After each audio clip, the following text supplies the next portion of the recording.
Back at the job site in Ponte Vedra, Florida, where you see the bottom end of the putting green is cut in with the fringe material. We're gonna put a longer product, the Superscape XL, on the sides. And you'll see these 3 panels that are sitting on the top of the green, waiting to be cut in, trimmed, and glued. We uncovered the tarps off the green because we had a lot of rain last night and the sun is out and it's just gorgeous. But now that the sun is out and really hitting the grass, stuff that I had cut in before when it was cooler weather is starting to heat up and stretch. So you can see we've got a lot of wrinkling going on, wrinkles in here, here, and here, and here. Now, since we've already cut quite a bit of this, and to try and cut that much off or just a hair off with the knife, what we're gonna do is we've got nails in securing, you can see here and here where it's starting to wrinkle up. We're gonna pop those nails out, still leave the nails in here secured, and we're gonna pull it towards the green, and we should maybe have a 1/2 inch or so of excess.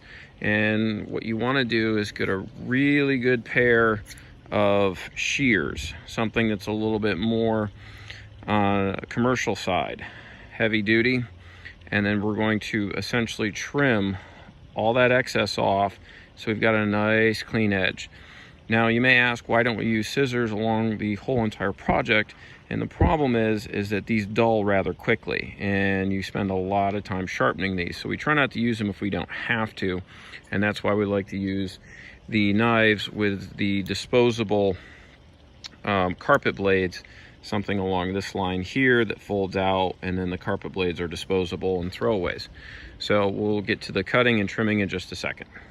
Okay, now that we've got all of this stretched and we pulled the wrinkles out, I put some more nails that I removed, stretched it, and then re-secured it to keep it in place so it didn't draw back. Now you can look and see that it has stretched a full solid stitch, so we're probably about 1/4 inch or better. So there's a couple ways that we can do this. You can use your carpet blade, but you have to be very careful and make sure that you've got a brand new blade in, because if you're only just trying to cut a little bit off, a lot of the times the material will fray and you'll get a lot of the black, and then you'll have to come back and trim that. The other way that I described is that you can use a pair of scissors. These are commercial grade scissors, but what you want to be careful is you just can't start cutting because you can see that the turf is laying down. And here, which I did this on purpose, I cut and I actually started cutting a full row back, and you start to lose all of those blades.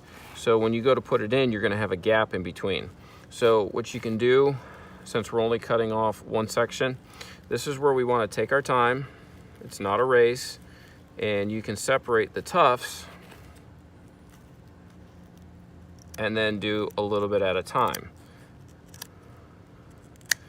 That way we're staying just within one row, and we're not cutting into the next row of tufts, which as that lays forward helps hide the seam between the putting green and the fringe.